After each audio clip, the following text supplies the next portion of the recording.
नमस्कार, मैं रवि आसलीवाल। सकारात्मक खबरों में आपका स्वागत है। आप न्यूज़ के चैनल, समाचारों के चैनल इसलिए देखते हैं ताकि आपको सूचना मिल सके, और अगर आप सूचना प्राप्त करना चाहते हैं तो आप हमारे चैनल को सब्सक्राइब कर सकते हैं। लेकिन यदि आपको ऐसे चैनल देखने हैं जिसमें सिर्फ किसी का अपमान होता हो, मन में गंदगी भरने का काम होता हो, और हाँ, आपको बच्चों की फीस से, बच्चों के रोजगार से, बढ़ती देश की समस्याओं से अगर इनसे कोई दिक्कत नहीं हो, तो अब आप लड़ाई झगड़े की बहस भी देख सकते हो। लेकिन लड़ाई झगड़े की बहस के लिए सुप्रीम कोर्ट ने भी कई बार मीडिया चैनलों को फटकार लगाई है। इससे यानी कोई न कोई तो फ़र्क पड़ता होगा आपके और आपके परिवार पर। तो आप पर कोई फ़र्क नहीं पड़ेगा, कोई बात नहीं, लेकिन आपके छोटे बच्चे होंगे, आपके बुज़ुर्ग माता पिता होंगे, तो उनके हृदय पे, उनके हार्ट पे, उनके मन पे क्या असर पड़ता होगा इन लड़ाई झगड़े की बहस पे। हम महाभारत की किताबें भी घर में नहीं रखते थे कि ताकि कोई गलत भावना घर में पैदा नहीं हो। लेकिन आजकल हम 24 घंटे ऐसी लड़ाई झगड़े की बहस जिनका कोई मोल नहीं है, जिनका कोई उद्देश्य नहीं है, सिर्फ और सिर्फ वो टीआरपी के लिए ऐसा कर रहे हैं। जैसा कि अभी 2-4 दिन पहले इस मुद्दे को बहुत अच्छे तरीके से मुंबई पुलिस ने उठाया था और इसकी जांच जारी है। तो इसलिए समय रहते ऐसी चीज़ें देखना छोड़ दोगे तो वह देश की समस्याएं उठाएंगे, वरना वो अपने कामों में लगे हुए हैं, जिसका खामियाजा आपको और हमको भुगतना ही पड़ेगा। तो बढ़ते हैं खबरों की ओर। नेशनल एंट्रेंस कम एलिजिबिलिटी टेस्ट यानी नीट 2020 के नतीजे आज 12 अक्टूबर को नेशनल टेस्टिंग एजेंसी एनटीए द्वारा घोषित किए जाएंगे। एनटीए द्वारा नीट रिजल्ट 2020 जारी करने के बाद सभी उम्मीदवार अपने स्कोर आधिकारिक वेबसाइट nta.neet.nic.in पर देख सकते हैं। भारत और चीन के बीच लद्दाख सीमा पर जारी तनाव अभी खत्म नहीं हुआ है। दोनों देशों की सेनाएं बॉर्डर पर तैनात और एक दूसरे के सामने हैं। इसी बीच आज एक लंबे वक्त के बाद दोनों देशों के सैन्य अधिकारी बातचीत की टेबल पर होंगे। 12 अक्टूबर को भारत और चीन के बीच बातचीत का 7वां राउंड शुरू होगा, जिसमें सैनिकों को पीछे हटाने पर मंथन हो सकता है। सुपरहिट वेब सीरीज मिर्जापुर में इंस्पेक्टर का किरदार निभाकर चर्चा में आए एक्टर अमित सियाल का मानना है कि ओटीटी प्लेटफॉर्म में उनके कैरियर में नई जान फूंकी है। अमित फिल्म तितली में भी अपना जबरदस्त अभिनय क्षमता का प्रदर्शन कर चुके हैं, लेकिन उन्हें फिल्मों में ज़्यादा चुनौतीपूर्ण किरदार नहीं मिल रहे थे। इसके बाद वे अपने करियर के बारे में काफ़ी गंभीरता से सोचने लगे। इसी बीच ओटीटी ने उनका जीवन बदल दिया। दिवाली में अगर सस्ता सोना खरीदना चाहते हैं तो आपको आज से मौका मिल रहा है। सरकार की ओर से सोवरेन गोल्ड बॉन्ड योजना 2020-21 की 7वीं सीरीज आज से शुरू हो रही है। आप 16 अक्टूबर तक इसमें निवेश कर सकते हैं। सोवरेन गोल्ड बॉन्ड में रिजर्व बैंक की तरफ से जारी करता है, जिसमें आप फिजिकल गोल्ड की जगह डिजिटल गोल्ड हासिल कर सकते हैं। मुंबई पुलिस ने टेलीविजन रेटिंग पॉइंट से छेड़छाड़ करने वाले गिरोह का भंडाफोड़ करने का दावा किया। इसके बाद प्रमुख विज्ञापनदाताओं और मीडिया एजेंसियों का कहना है कि वह इस पर बारीकी से नज़र रख रहे हैं। ऐसे में पार्ले के उत्पाद बनाने वाली कंपनी ने फैसला लिया है कि वह पार्ले जी बिस्किट का टीवी पर विज्ञापन नहीं करेगी। तो ये असर है इनके फर्जीवाड़ा का।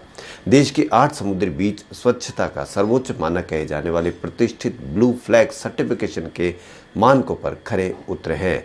केंद्रीय पर्यावरण मंत्रालय ने रविवार को इन सभी बीच को ब्लू फ्लैग मिलने की घोषणा की। इसके साथ ही भारत दुनिया के उन 50 देशों में शामिल हो गया जिनके पास ब्लू फ्लैग दर्जे वाले स्वच्छ समुद्री तट मौजूद हैं। साथ ही भारत को तटीय क्षेत्रों में प्रदूषण नियंत्रण के लिए इंटरनेशनल बेस्ट प्रैक्टिस के तहत तीसरे पुरस्कार के लिए भी चुना गया है।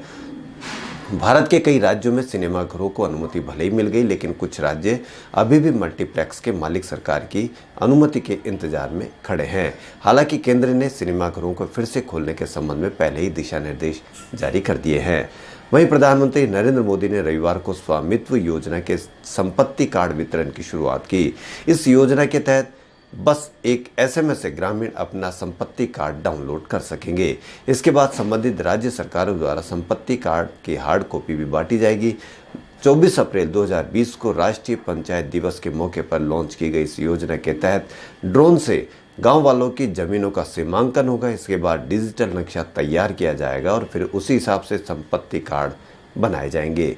वहीं माता वैष्णो देवी मंदिर के लिए दिल्ली से कटरा जाने वाली वंदे भारत ट्रेन का संचालन 15 अक्टूबर से फिर से बहाल किया जाएगा। केंद्रीय मंत्री जितेंद्र सिंह ने रविवार को वंदे भारत ट्रेन सेवा फिर से शुरू करने की जानकारी दी है। मौसम विभाग ने कहा कि दक्षिण पश्चिम मानसून के अगले हफ्ते तक विदाई की संभावना नहीं है। इससे बरसात का एक और झोंका या एक और मौका आ सकता है। आईएमडी के महानिदेशक मृत्युंजय महापात्र ने कहा कि बंगाल की खाड़ी के ऊपर एक चक्रवाती वातावरण बन रहा है। इससे अगले 24 घंटे में आंध्र प्रदेश तट पर दबाव का क्षेत्र और प्रबल होगा। वहीं पिछले 24 घंटे में संक्रमण के 74,383 नए मामले सामने आने के बाद संक्रमण के कुल मामले बढ़कर 70 लाख के पार हो गए। इसी अवधि में 918 लोगों की मौत हो गई। इससे मौत की संख्या भी बढ़कर 1,08,000 के पार हो गई। इससे संक्रमण मुक्त हुए लोगों की संख्या भी 60 लाख से अधिक हो गई। पूर्व भारतीय कप्तान महेंद्र सिंह धोनी की 5 साल की बेटी को कथित रूप से धमकी देने वाले 16 साल के युवक को रविवार को गुजरात में मुंद्रा में पकड़ा गया। पुलिस ने इसकी जानकारी दी।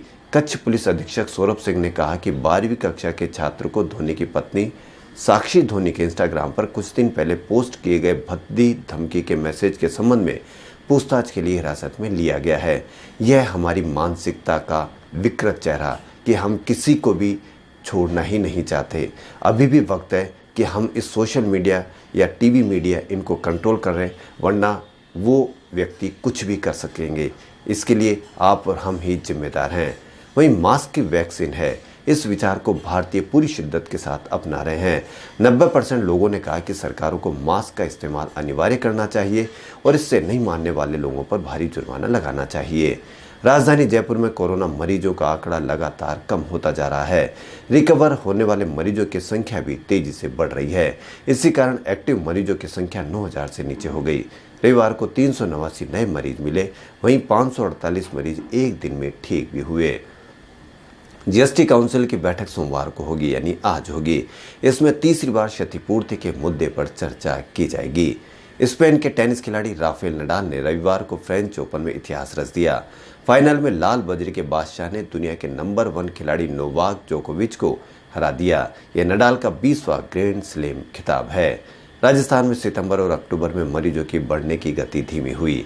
पिछले 2 सप्ताह से नए संक्रमित मरीज और एक्टिव केसों का आंकड़ा लगभग स्थिर है। कोरोना का पीक आ चुका है। अब हम हर्ड इम्यूनिटी के करीब हैं। जब 60% आबादी में एंटीबॉडी पैदा हो जाती है तो महामारी धीमी पड़ जाती है। देश भर में हुए सीरो सर्वे हर्ड इम्यूनिटी के संकेत दे रहे हैं।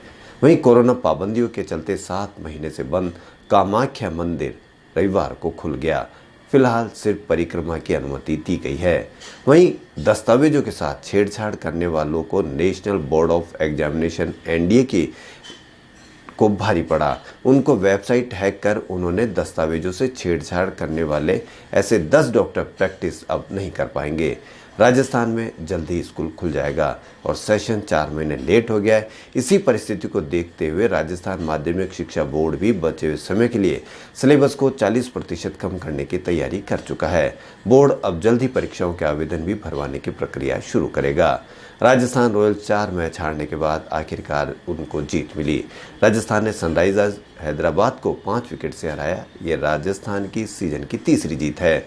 वहीं मर्सिडीज के फॉर्मूला 1 रेसर लुइस हैमिल्टन ने अफेल ग्रांड प्री लीड जीत ली है। यह उनके कैरियर की 91वीं जीत है। खबरों फिलहाल इतना ही। यदि आपको हमारा चैनल पसंद आए तो लाइक, सब्सक्राइब और शेयर अवश्य करें। धन्यवाद।